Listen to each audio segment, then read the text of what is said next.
Today's webinar is on security myths in the Oracle database. This is kind of continuing a series of webinars we've been doing, and the last one was a few weeks ago on the Oracle Business Suite and security myths. And today's will focus solely on the Oracle database. And the reason we were doing these webinars on security myths is related to kind of questions we're getting from our clients, things that we hear over and over and over, and you have to kind of have that explanation, well, that's not quite true, or let's talk about that some more. And so this is really a compilation of different questions we received from actual clients, people who actually believe this, who have implemented Oracle, and a lot of times have very large Oracle implementations. And we'll walk through a couple of different myths and kind of describe the myth, and then talk about what the reality is, and kind of focusing in purely on Oracle security. So let's get started here. So for those of you not familiar with Integrigy, I'll give you a brief background and kind of tell you where we're coming from. Integrigy was founded in 2001, and we specialize in Oracle e-Business Suite and Oracle Database Security. We have a set of products, AppSentry, which scans Oracle e-Business Suite and Oracle Database environments and validates the security, and then AppDefend, which is a firewall product for e-Business Suite. On the services side, we actually specialize in doing security assessments on-site at different clients, helping them walk through their different compliance and security needs such as SOX, PCI, HIPAA, helping them do security design work and things like that. One of the questions we often get is, how do you know so much about Oracle security? Well, internally we do a lot of research and development, so here's just kind of a brief list of some of the security alerts we've actually and security bugs we've found in the Oracle products, and have resulted in patches published as part of the Oracle Critical Patch Updates.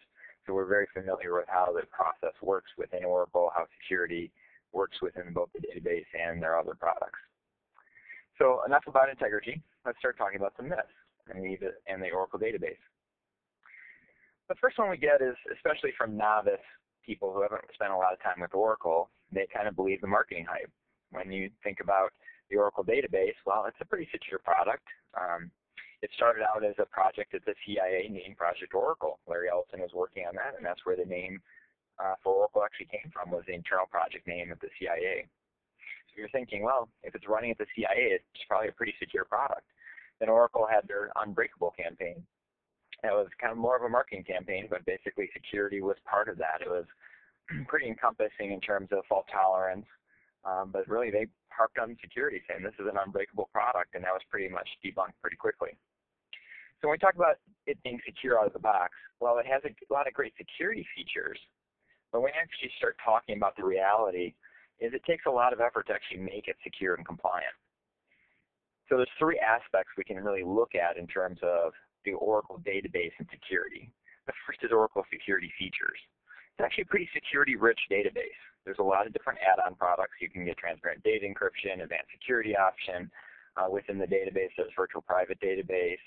You can install as an add-on database vault and things like that. So in terms of a security feature product, it is fairly rich. There's still things to do and more products to come out from Oracle and more options and features. So it's actually pretty good from a security feature component. Then if you start talking about code quality, security bugs, everyone on the call has probably installed an Oracle Critical Patch Update. If you haven't, we'll actually talk about those in a little bit.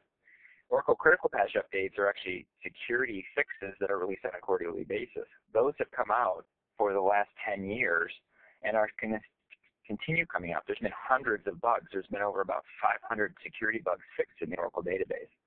So in terms of it being really good on the code quality, no security defects in the product, well, it's kind of a fair product. I wouldn't give it really high marks because every single quarter you're fixing 4 or 5, maybe 6 or 10 security bugs that are really code quality issues. Some developers screwed up and didn't quite think through all the scenarios and actually ended up being a security defect. What I'm going to focus in on here is kind of the last aspect, is when you're a customer and you actually get the product and you have to implement it. Well, there's a lot of work you have to do. It's not secure out of the box. It's not the best product that once you install it, it's ready to go. Well, there's still potentially some default passwords. There's a lot of configuration settings and things you have to change. Oracle's dramatically improved this with the release of 11G. So when you're installing 11.2 of the database, well, the installation actually asks you for a password for some of the key accounts and locks all the other accounts. It's doing a much better job at that. It's actually got some secure password profiles. It's got some default and auditing enabled. but it still takes quite a bit of effort to actually make sure that the database is secured, you don't have any default passwords in it. And then when we're talking about installing an application on top of that, well, now you've opened up another security hole. So it still is a lot of effort. It's just not an install it and forget it, Oracle has done all the work for me. It's going to take you a significant amount of time. So when you're implementing a new database or trying to secure your current ones, these are almost project level efforts that you have to spend hours and hours going through and then validate that security over time. So that's kind of the first myth.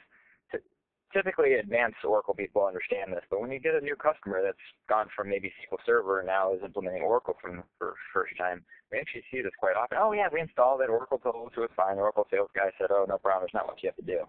Well, there actually is. So when you're now thinking about, okay, well, I have to do something. So what's the first thing I'm going to do is, well, I'm going to grab one of the security checklists up. And there's some very good security checklists. Oracle's got their own. The Department of Defense has one. There's an organization called the Center for Internet Security. Their website is CISecurity.org. There's the SANS Institute, which is a security think tank, you'd think is a good way to describe it. All have security checklists that you can actually grab, download, and start implementing. So the myth here is, well, if I've grabbed one of those, I've done everything that's said in those guidelines and the checklist, I'm actually secure, right? Well, it's not that easy. Well, if you've really done everything in those checklists, that's bare minimum. The checklists are a really good starting point, but they aren't tailored for your organization or the application. And the key is the application here. As soon as you install the application, it's basically putting a big security hole in your environment. There's a lot of things you have to do in the interaction between the application and the database. And now you're adding users in. Well, how are you going to add those users in? Are you going to give them all DBA? No, but you're going to give them secure. Some privileges, you assign them directly to their roles. So you really have to start thinking through in terms of both policies and procedures, but also how are you going to manage some of these items in your environment. When we talk about the security checklist, they don't really talk about auditing very much in detail. They don't talk about auditing your application, what it's doing, and what are the key components that are changing the database. They have a lot of auditing recommendations, but it's very basic. It's, okay, let's start capturing some sessions. When we're talking about adding users, let's capture that. But not about how the application, where the application tables are residing, are they encrypted or not. So when you're starting to talk about a security checklist, think of it as bare minimum. That's my starting point. Now I have to add in all those organizational and application aspects into what I'm going to do to secure the database. So when we walk through the security checklist, again, excellent starting point, but it's often in conflict with the application configuration. So if you pull down the Department of Defense's System Technical Implementation Guide for the Oracle database, and it comes in different versions, if you implemented everything in that guide, it would break every application you have probably. They start taking away privileges that the data that your applications rely on. So now what you're ended up doing is going through and you've got massive amount of exceptions. Well, we can't quite do that because the application doesn't allow us, or we've got this other management tool that needs those privileges, things like that. So what you end up doing is writing a lot of different exceptions. And then finally, you have to validate it, the checklist with periodically with all the databases. So you have to go through. Once you've done it, it isn't enough. You have to go periodically and make sure that each database is secure. So here's a chart of the kind of key 4 Oracle security checklists. There's a couple more, but these are really the ones that are routinely maintained and probably have the best reputation in kind of from Oracle DBAs. So the first one is Oracle's own database security checklist. This is updated for each database version and is actually part of the Oracle standard documentation. If you search for it in Google, you'll find a white paper on Oracle's website. But the best place to look is actually within the Oracle documentation. There's an Oracle database security guide that's included as part of the standard documentation. And in the last chapter, again, it's the last chapter. It's not the first thing. Here's the first things you need to do. They just kind of included almost as a dependency at the end to say, okay, here's some things you need to be doing specifically and some things you need to be thinking about. So then what I've done is gone through and said, okay, I've rated each checklist based on 3 main criteria. How well do they handle the default installation? So when you install the database, does it walk you through and tell you what you should lock down? The second part is how should I configure it? What settings should I be using beyond the initial configuration? How should I be granting roles and things like that?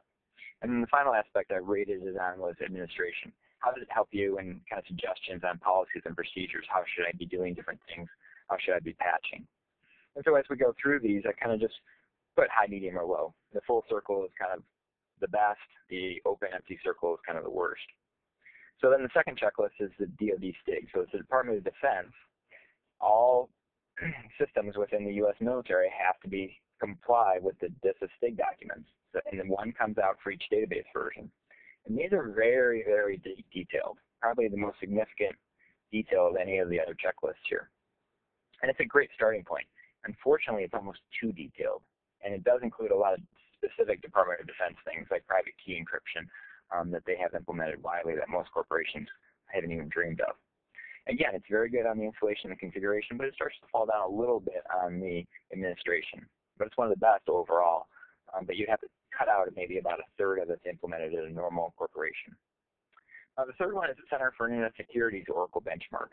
Again, this is a very good detailed, and they've actually done a very good job. And one benchmark comes out specifically for each database, which is good because it's tailored for the database version. It gives you a lot of information specific to that version. But again, it helps you a lot with the installation and configuration, but it really stops at that point. Once you've got your database up and running, it doesn't provide many suggestions on how to do encryption or manage users, those type of things. And finally, another one that hasn't really been updated recently, so I wouldn't recommend anyone use it, is the SANS Database Security Checklist. SANS is a very good organization, and they have actually a very good Oracle training class that they give around the country. But in terms of the Database Security Checklist, unfortunately, hasn't been updated since 2006. So these are all good starting points. So they're a great point to, well, you have to kind of do something with the database. So at least if you're going to do something, start with these documents. What we really recommend is you develop your own security standards. And the key here is you're basing it off of some of those other documents and taking the best out of them. But now you're taking it to the next level.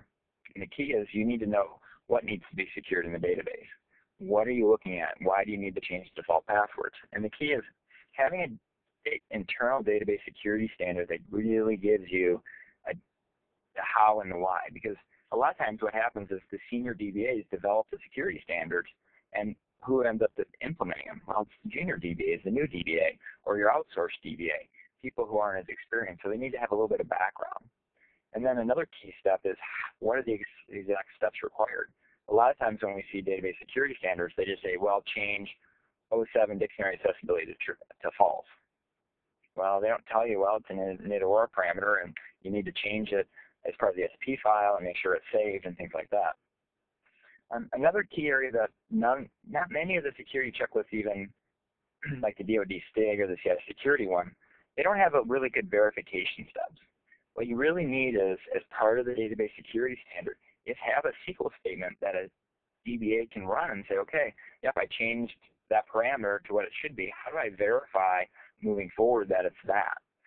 And then those can actually be implemented very easily in Oracle Enterprise Manager, other management tools, so you can actually now have a verification in real time that all your databases are done correctly. And then the final area that your database security standard should have, which very seldom are incorporated but really make a huge amount of difference, is mitigation and exception handling. The problem is there's always those applications that say, well, you can't quite revoke that privilege, or you can't have that init-or parameter set in a specific way.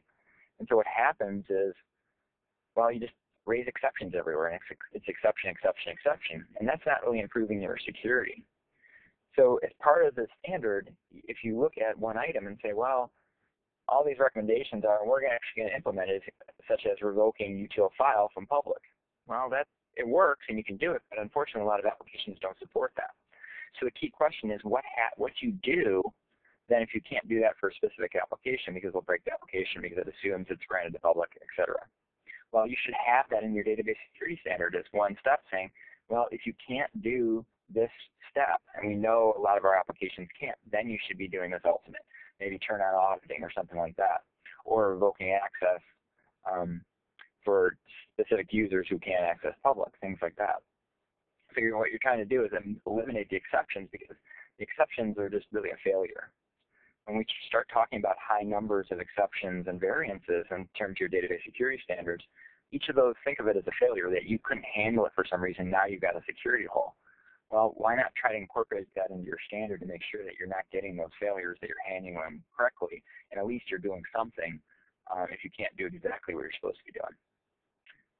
So that's a little bit about database security standards and how you should be implementing them and looking at them, because really you need to spend some time going through and making sure all your databases are secure and doing it one-off, one by one, and just trying to figure out if they're secure without going back to some sort of benchmark or standard is really difficult. And the best way to do it is have a concrete standard that can be given out for all the DBAs, and they know when they start up with a database, here's what we have to do and here's how we should be doing it. Standardization is key here because then you can measure it, you can understand which databases have problems, and you need to put up remediating controls and things like that. So another thing that we see actually quite often is we talk to DBAs and say, oh yeah, we hardened that database when we went live, we've got everything done, it's secure, we did it. And then you start talking to them and like, okay, when was that? Oh, 2 years ago. I'm like, okay, you haven't done any upgrades, you haven't changed anything since then? Not really. We just went from 11.201 to 11.203 and a few other things. And oh, by the way, we had 2 application upgrades and things like that. We hardened it down. Don't worry, we don't have any default passwords or anything like that. What happens, though, is really security decays over time. Each time a CPU comes out, each time you do an application upgrade, there's a chance that your security is going to change. There's actually cases where when you do security patches, it will roll back from your security changes. There's a lot of weird things that happen over time in Oracle databases. As an example, one security patch, if you actually revoked public from UTL HTTP, when you applied the security patch, it would actually re-grant that to public because that's the way the patching works. Well, that was just a change. You applied a security patch and you've actually degraded your security. That's not uncommon. So you really have to be looking at security over time, validating it, and hopefully it's not in real time, but on a very periodic basis using either Oracle Enterprise Manager or a dedicated security tool to say, okay, yeah, we've got this defined security standard and we're measuring against that on a routine basis to make sure things aren't changing. So kind of what happens in a typical cycle is this is kind of what we call database security decay. Well, you're installing the database and it's somewhat secure. You got to change some things. But now what happens is you install an application and you really database security plummets. You've added a whole bunch of new database users. Often those have default passwords.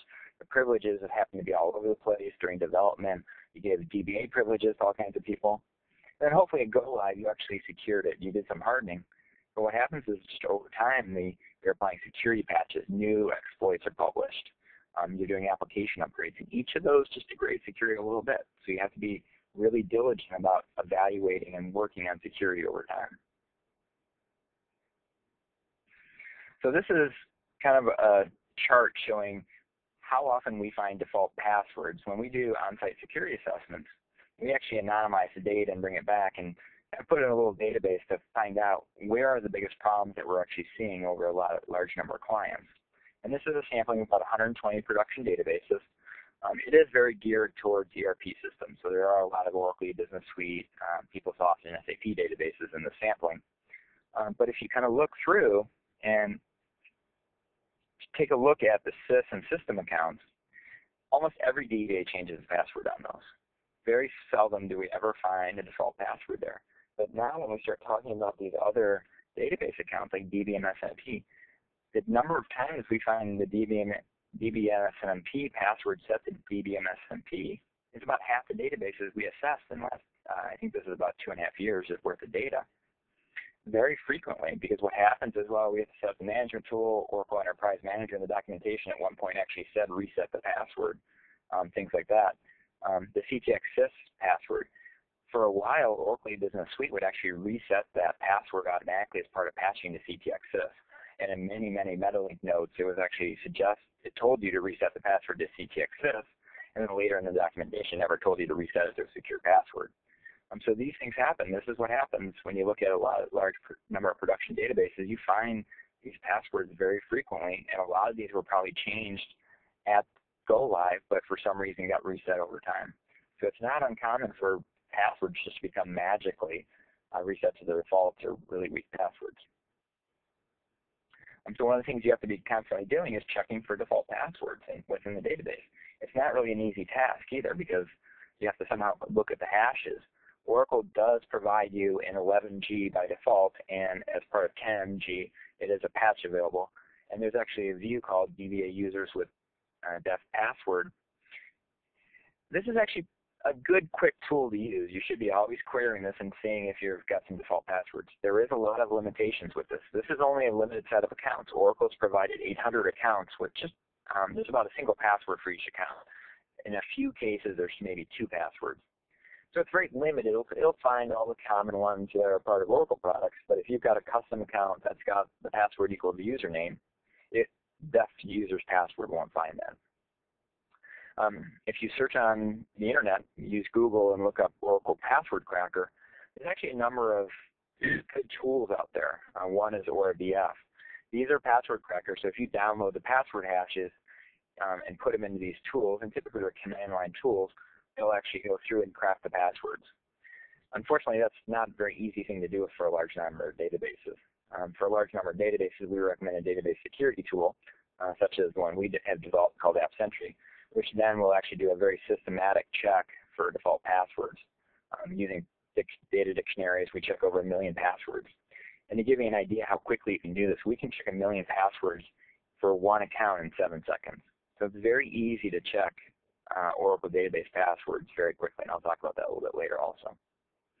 So the key is here, always trying to address security and checking it. It changes over time, and unless you're constantly looking for things like default passwords, you may have security vulnerabilities in your environment that you don't even know about. So one of the reasons some of these things happen is you get a little bit of finger pointing in a lot of organizations. So the myth is, well, if you're the DBAs and you're the Oracle kind of project team, well, IT security is doing something with Oracle database security. They're handling it. And if you're on the IT security team, a lot of times you're saying, oh, the DBAs are taking care of it. Well, what really happens in reality is securing the databases is hard, and it really requires both sides to come together to do it correctly. You really need to have your DBAs, your application teams, your IT security, internal audit all working and focusing in on and understanding what's being done and what's not being done. Because what's happening is, well, your DBAs are trying to keep the thing up and running, and often they're dealing with very difficult applications. So if you're talking to data warehouse DBAs or ERP DBAs, they just need to have to keep the thing running. They're constantly patching, they're applying updates all the time. Security is really not in their job description. A lot of times we'll actually go through and look at the job descriptions for the DBAs, and the word security doesn't even show up. So you're being told, oh, the manager thinks, oh, yeah, they're handling it because that's what DBAs do as security. Well, they're just trying to keep the databases up and running, and often security is diametrically opposed to uptime. As soon as you change something, there's more than enough cases that I can count where we've worked with DBAs and they said, well, I changed that setting and it brought the database down or locked the application out or did something stupid. Or we installed TDE for encryption and we actually had a performance problem on our payroll run. We turned that off immediately because we couldn't handle that. So there's a lot of cases where the DBAs are very hesitant to implement security and they just don't have time to do it. IT security, you get the problem that IT security is focused in on kind of the broader picture. They're looking at the perimeter. They're looking at the firewalls, antivirus. They're doing intrusion prevention. They're working on desktops and OS. There's really not a good skill set within IT security of people who understand the Oracle database security and what needs to be done. And what they often do, if you talk to IT security, is, well, the DBAs should be handling that. And there's just that disconnect that's falling between the cracks. Often internal audit, you get a lot of IT auditors who are going through different databases, but really they're focusing in on the application, the segregation of duties, and they're not focusing in on if you've got like an Oracle Business Suite system that the app's password is set to apps, which therefore allows you to circumvent every application control. So the key is all these people have to get together and understand what's happening within the database. I can't tell you how many times, especially with outsourcers. We're working on a client right now that basically, well, we did an assessment and found significant problems, and basically they said, oh, we thought the outsourcer was supposed to do that, and the outsourcer said, well, that's not in our contract to do that. So you have to be very careful and review and make sure that it's being handled and that someone's actually generating a report and checking these things on a periodic basis. So if you're responsible for databases or IT security, what should you be doing? Well, you have to be working with the DBAs and understanding, if you're the DBA manager, asking your DBAs, what are we doing in this area? How are we handling it? If you're IT security, you have to be working with the DBAs and say, okay, are you securely configuring your databases? To what standard are you using? Do you have a documented standard? Another area is Well, all these database standards are great, but what they don't really talk about and address is how is data being accessed. The one area that really falls down, and if you start really doing security assessments and looking, is who's accessing what data? Is it encrypted? Who has privileges? Are those accounts being terminated when the person leaves? A huge problem with the Oracle database security is that the database accounts are not tied to any central authentication. It's pretty expensive and difficult to actually tie in your database accounts to Active Directory or your other centralized single sign-on solution. So what happens is, well, we terminated the person at every single point, but they had a lone database account on this one database. No one knew it. It was just a standalone database account and never got terminated. And 2 years later, the account's still there and active. So you really have to understand how those things are happening, who's doing it, who's creating accounts at those levels. And then finally, periodically validating security. It's changing over time, and make sure that things are operating correctly in your organization and how you expect them to.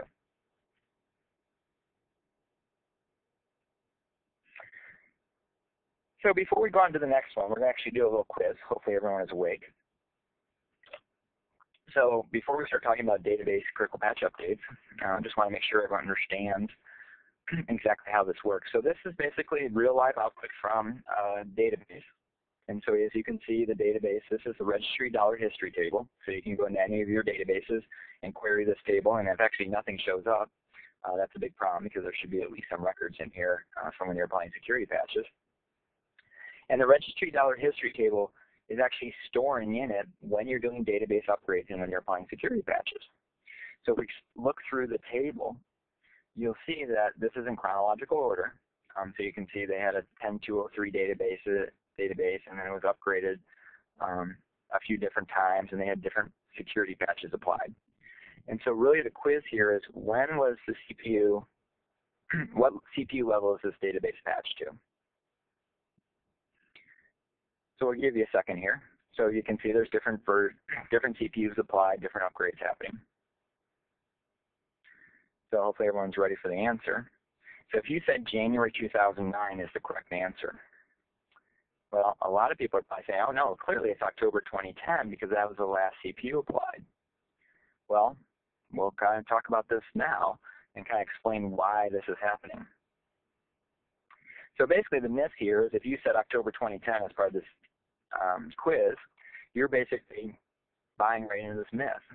So when installing or upgrading CPUs, or when installing or upgrading databases, the latest Oracle critical patch update is always included. And the reality is, it's not included. What is actually included is the latest CPU at the time of release of that version. So when you do an upgrade from 11.202 to 11.203, you're actually resetting your CPU version. And the way this works is, when we have a database upgrade patch or a brand new database version, and it works either way. So these could be either upgrade patches or actually initial installation. So if you go today and install 11.203 of the database, or upgrade to any version to 11.203, it will reset your CPU level to July 2011. Because there's no version internally within the Oracle database, so it overwrites the code. So even if you have fully patched code that has the latest security patches, you apply 11.203, it'll actually go overwrite all that code. So whenever you do a database upgrade or do an initial database installation, you always have to be applying the latest CPU patch.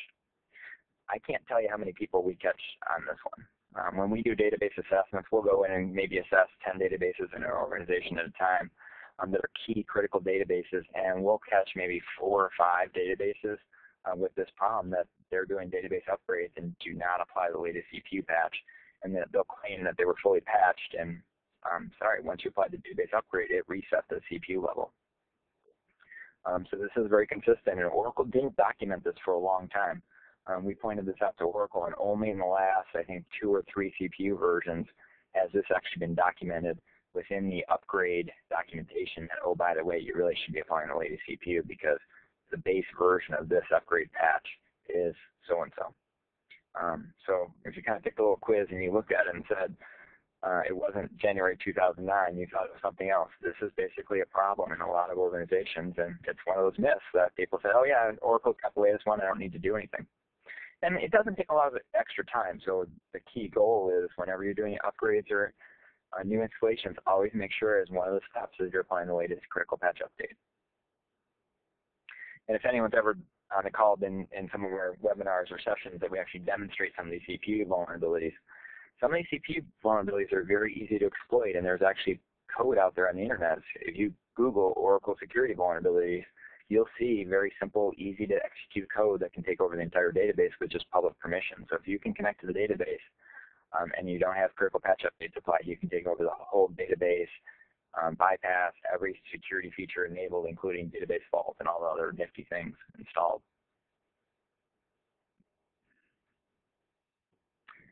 So another thing that often happens is our clients say, oh, we bought the latest and greatest database security tool.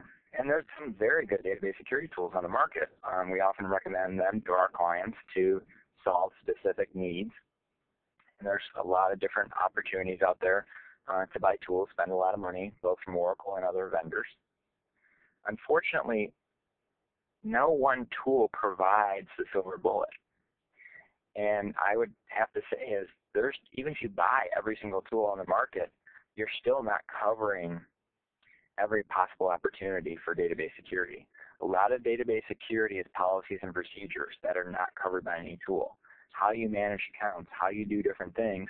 There's really not a lot of tools out there that do that. You can buy tools for encryption, you can buy tools for auditing, you can buy tools to do security assessments. But there's a lot of aspects of database security that basically are outside of a tool. So you do need some tools, and you need to either be building them yourselves using some of the free tools. So Oracle comes with virtual private database, fine-grained access controls. So you don't need to necessarily buy a tool like Database Vault. For a lot of our clients, we actually help them implement fine-grained access controls. That's what Database Vault is built off of, and it comes free with every version of the database. It works great.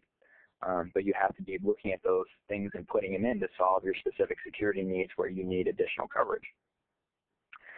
And database monitoring and auditing are most likely for big organizations almost a requirement, because you have to be doing some auditing, and if you have high-performance applications, auditing can have an impact on that. But unfortunately, a lot of these tools are very expensive and time-consuming to implement. In some cases, the consulting is equal to what you purchase the tool for. So if you're spending $250,000 on the tool, often you're spending $100,000 to $200,000 on just consulting to actually implement it. And then with complex applications, a lot of them don't work well. If you've got just 100 very standard vanilla databases, yeah, it works great. But as soon as you start throwing in massive data warehouses, ERP applications that are very varied, and that's what most organizations have, they can be very difficult to implement. You might have to go application by application to implement them in some cases. We've seen for encryption tools, some organizations have to buy 2 or 3 database encryption products, which there's only a couple on the market that work worth much. That they have to implement them all because some applications won't support this, another application won't do that. So we have to do TDE for the ones that we can't change any code on, things like that. So database tools are part of the solution, but not all of the solution. And if you start looking at a complete database security program, well, there's a lot of different aspects. You have to understand first where your databases are, start looking at the configurations, making sure you have a standard that you can implement. So as part of the database security program, you should have a database security configuration standard. Well, you can buy a tool to audit and make sure that you're addressing that standard, and which you should be doing. You can be either doing an Oracle Enterprise Manager, or you can be buying a tool like ours, App Sentry.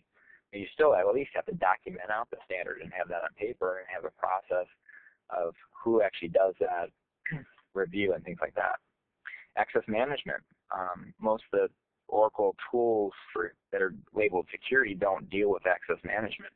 How do you manage all these database accounts for each database? How do you try to integrate that with Active Directory? You can buy advanced security option, but that's a very expensive solution.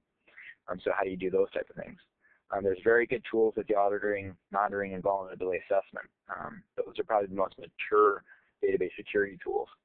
Encryption is a hit or miss type acquisition because you have to really look at the application that is going to support the encryption. Oracle Transparent Data Encryption is a very good tool, works for any application, but it only provides disk level encryption. So it's a very good product, but it's limited in actually how well it secures the database. So once you have a database session, Oracle transparent data encryption doesn't do you any good. So there's been other products that actually encrypt it at the database level. So unless you have specific authorization, and for some reason you can select the table, you wouldn't be able to decrypt the data. So you really have to be looking at all these different things and trying to put in a myriad of tools. Some you can do for free, some you have to buy. Some you just have to kind of say, well, we can't do that right now because it's too expensive. And all these things interact. So when we start talking about doing database discovery, where are my databases? I've got configuration standards. So this is a typical chart we use to lay out an entire database security program for an organization. Talking about, okay, here's all the different aspects you have to be thinking about and when you should be implementing them during the kind of a large project. So it's not an easy answer. A lot of people just go in and buy, hey, we bought that tool. The salesperson told us it solved all our needs, and we don't really need to think about actually implementing. We'll just have the vendor's professional services do it. Unfortunately, that's not the way the world works. You really need to do a very kind of consistent job working with the DBAs, IT security, internal audit to come through and say, okay, here's really what we need. We need to do some auditing. We need to do some encryption. Well, we can't do encryption here, so we have to actually make sure that the auditing picks up all access to those tables. So it's a very kind of intertwined process with a bunch of different tools, policies, and procedures all working together. Another area that we often talk about is, well, people think Oracle database passwords are safe and secure, that basically no one can get those. They're kind of stored in the database very safely.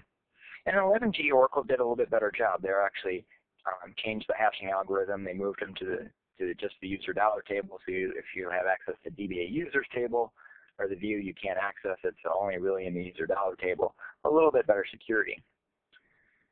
Well, the hashes are great and they're somewhat securely stored. But by the way, Oracle password hashes can be brute forced.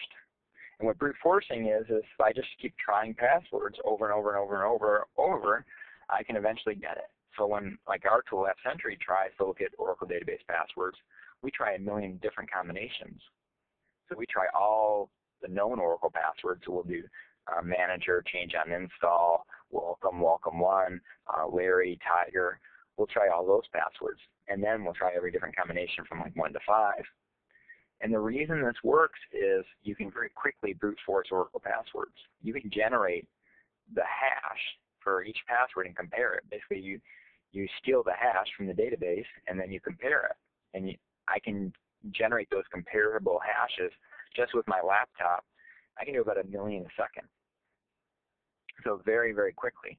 Well, it's come up that you can actually use the graphics boards and even a standard desktop. If you got a 16-year-old son who's into gaming, he's got maybe a $100 graphics card, which now can do 100 million password combinations. And there's very available programs that do this. So even if my password length is 8, I can crack that in 10 hours now. So if I can go in and steal a password hash, even if it's 8 characters long, and within 10 hours I can guarantee that I can get the password. So a lot of people say, now why is this important? Well, it's secured. But now what starts to happen is that the ideal scenario, and we've actually seen this happen, is you've got your production environment in a lot of different applications. It's not that common for like a data warehouse, but in a lot of web applications, ERP applications, what happens is you clone the production database down to test and development. So you're taking a full copy and copying down to test and development. Well, now I've taken my test and development environment and opened up to maybe my offshore resources. So I've got a DBA sitting 5,000 miles away, so it actually has access to all the hashes. It's in a development environment, but I haven't changed the passwords from production to development. And so now they potentially have the power to actually decrypt or basically brute force that password for production and then go into production and basically grab all social security numbers.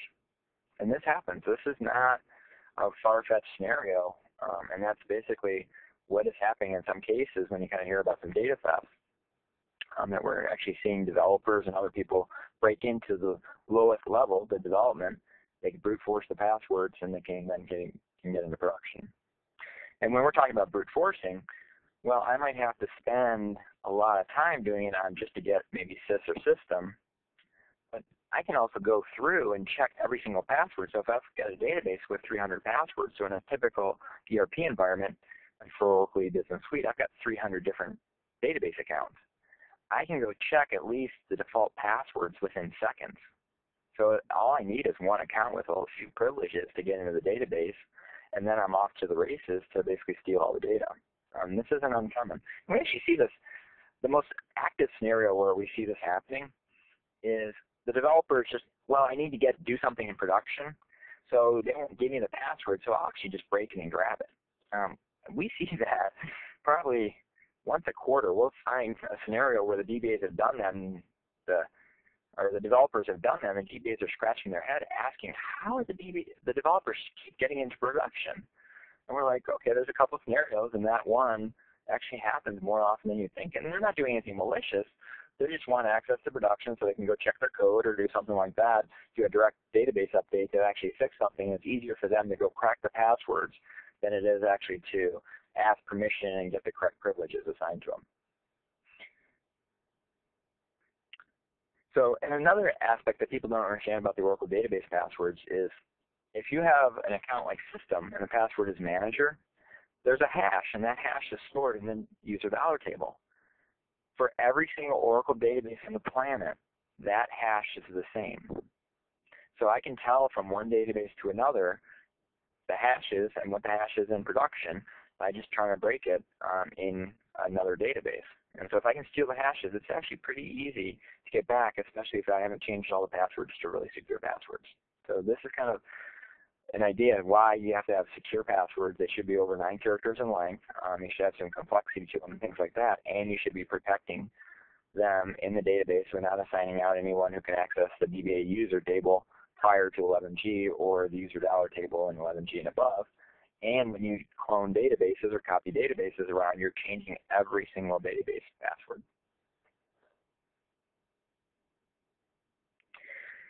So finally, another myth that this one very few people understand, and when we start talking to people who implemented very sophisticated auditing or using some of the connection data for specific purposes, is, well, the audit data from Oracle is always accurate and reliable. Every piece of information is perfect, right? Well, the reality is, except for a couple fields, every other audit field can be spoofed.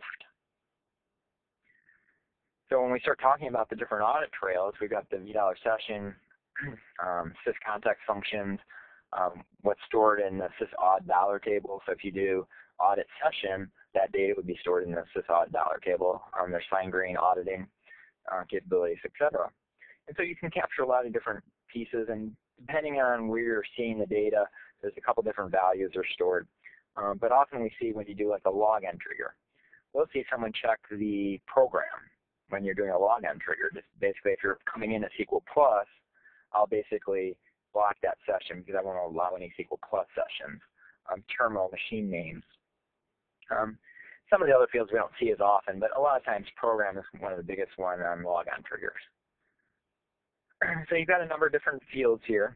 You've got a lot of different audit trails being captured, and a lot of people are all capturing all this data and say, oh yeah, we know exactly what OS username's coming in. We know exactly what their actually host name is, what their IP address is, what username they come in as.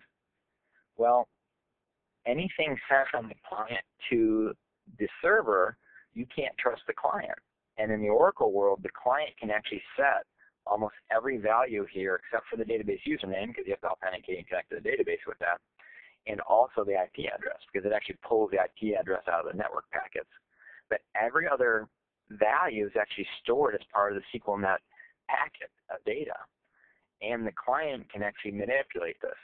It does require a little bit of custom program, but it's nothing terribly difficult. It's well published on the internet what you can do.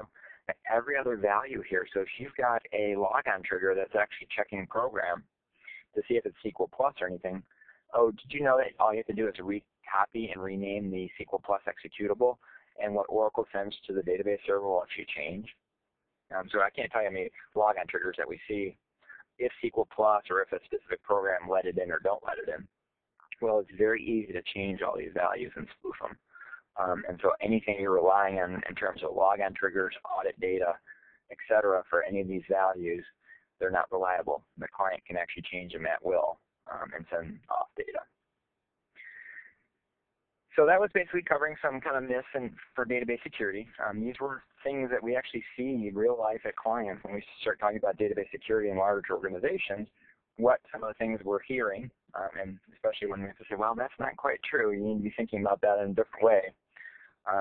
So it's just kind of a high level going through some of the common ones. And feel free, if you ever do have any questions where you think something is not right, or maybe someone in your organization is saying something, feel free to send it to us. We're very open to questions and trying to find out what people are thinking and things like that. So here's our contact information. So I will turn it back to Phil and see if we have any questions. All right, thank you, Steve. Yeah, we have several questions here. The first one being, securing my Oracle database is not a concern, but how do I make sure it stays secure? And one of the biggest problems is actually making sure it's staying secure, because you don't know when it's going to change. So the only way to do that is periodically assessing it, and both by real-time monitoring and through different tools. So a really easy way to do it, if you want to know if database account changes, we recommend you turn on some audits using the native database auditing, like Audit User, and you'll now start seeing when changes are being made to different accounts. That's easy to do. Another way you can do is actually implement some of the queries in Oracle Enterprise Manager. Many Oracle customers have Enterprise Manager, and it fully has the capabilities to put in a custom query to monitor. So a good way is to put up an event that will actually query the user, the default password view to see if you have any default passwords. So those are free, quick, and easy ways to do it.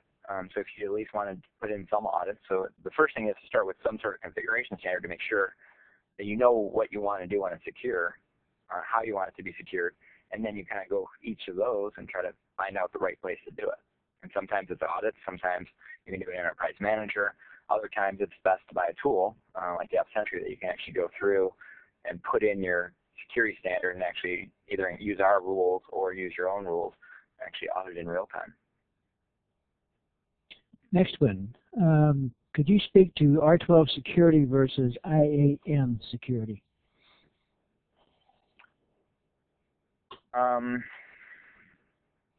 So R12 versus IAM. So IAM is Oracle's Identity and Access Management. So I'm assuming for R12, this is the Oracle E-Business Suite R12. So you can either do native authentication through Oracle E-Business Suite, or you can actually use IAM. You can also use IAM to secure the database accounts and actually provide some centralization of those accounts, which is something we recommend, because we actually see when we start doing our audits and do terminated employee lists how many times we find standalone database accounts, and those database accounts have a person left a year ago, 2 years ago, because there's very little centralization of Oracle database security within the Oracle field. So that's kind of where I would start on that one. Okay. What is the best way to secure the data with database migration? So in terms of database migration, one of the biggest problems is actually when you're starting to do dumps of data, moving exports around, really trying to just encrypt those when you're doing it. There's some native capabilities to do that, or you can actually just use a program like PGP to do it, so you're actually having the data come out of the database immediately encrypted. All right, and the last one here. How do I evaluate CPUs? This is actually a question we get quite often, and it actually can be quite difficult. Oracle provides very little information. So each quarter, Oracle releases a critical patch update. They give you a comprehensive cumulative patch for the Oracle database and say apply it. And the only information they really give you as part of the CPU is what module or option within the Oracle database it occurs. So it could happen within the networking, it could be a core database, it could be in something like contact server, could be something like that. The nice thing about the Oracle CPUs is, it's really not a nice thing, but very seldom do you have to not apply them. Out of the last 8 years of CPUs, we have only identified 1/4 that would be optional for maybe 50% of the customers out there. And that was only because it happened to be a couple of specialized options within the database that a lot of people don't have installed. And then a couple were very, very difficult to attack or something like that. So there's only one CPU. So really, the going-in assumption is I probably have to apply the CPU, and very seldom would I ever not have to apply it.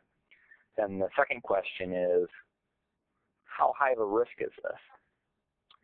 And the way we evaluate risk on the CPUs is are there components that have public permissions versus non-public permissions? So there's been some CPUs that have actually, you needed a little bit, you needed to have either create procedure or create view. You needed something a little bit more than just a public. And so even if you had nothing else, but you could just connect to the database and you can just execute public procedures, most every CPU has at least one of those, and at least 80–90% of them. There's very seldom that a CPU doesn't. So kind of the second criteria as well, can someone take over my entire database with just public permissions? Vast majority, the answer is yes. So now the third question is, how do I know, looking at the CPU, what is it going to do to my database? What's the impact, and what should I test? That's a very difficult question to answer without a very detailed evaluation of the CPU, going package by package, figuring it out. So basically, tell you that you don't have to do much testing, and this is kind of what we've been working with some very large customers on. We've got a number of cases where the customers do very little specific regression testing with CPU database patches. For application patches, application server patches, it's very different. But for pure database patches, the reason that they don't tend to impact anything, and this is for the security patches, the CPUs, which are now security patch updates, which are SPUs, and this does not include PSUs, which are patch set updates, because patch set updates include many, many other fixes. A pure CPU patch only does 4 or 5 changes, and most Oracle security vulnerabilities are kind of exception processing. So what would happen is, for a typical buffer overflow, the coder thought, well, database name can't be more than 255 characters. So basically, I'll make my buffer 255 characters. I won't check that it's 255 or under. I'll just make the buffer 255, because why would anyone pass in a longer name? Well, the security hacker figured out if I pass in 1,000, what happens is that extra 750 characters can actually execute, depending on different circumstances. And so the developer has said, oh, just make it 255. So Oracle's fix for that problem was to actually just check to see if the code passed in was 255 or less, which should never be more than 255 unless you're trying to exploit a security vulnerability. So those tend to be the changes that CPUs put into the database. They don't tend to be optimizer changes or anything massive. They tend to be really silly stuff like that. It's just an if statement, or validating that an object name is truly an object name to prevent SQL injection. So we very seldom ever see a CPU bug fix that would actually impact anything in the database. So typically we recommend for testing on almost every database patch, all you should be doing is going through a standard testing procedure in terms of applying it to maybe a patch environment for the DBAs. Run it there for a little bit, a couple weeks. Run it in your first development environment. Run in your test environment for a couple weeks. So probably within 30 to 60 days, you've actually been running this patch pretty consistently. And normal testing would be occurring in those environments anyways, and then basically applying it to production. So if you can at least apply it, and that's usually where the first failure comes in, because you just can't even apply it. And then the second piece is just letting it run through normal testing cycles, and we don't really recommend going through a specific regression testing cycle to make sure that nothing else broke. You'll find those things typically if you're just running normal development activities. So we've got some very big customers that's what they're doing, is just running through that type of cycle, and they're getting it installed in 30 to 60 days because they run it in development and test for that time period to make sure it didn't break anything. Because the fixes are pretty benign. Very different story on like the e-business suite, Oracle application server, especially Oracle Forms. Very different story than that. But for the database, for the CPU patches, the PSU patches are very different.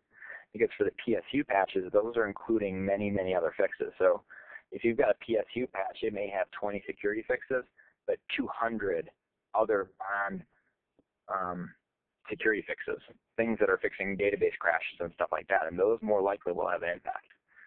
So if you don't typically apply one-off database patches, we recommend you apply CPUs. If you're always applying one-off database patches to fix performance problems or optimizer problems, probably look at applying the PSUs. But those do require a little bit more testing because those have a significant bigger footprint in terms of change. All right. Thank you, Steve. I think that about wraps it up for today. We're going to say thank you to everybody that attended today's e-webinar. And we look forward to having another webinar this next month. Well, again, we'll get the invitations out as soon as we get that set. So again, thank you, everybody, and have a great rest of the day.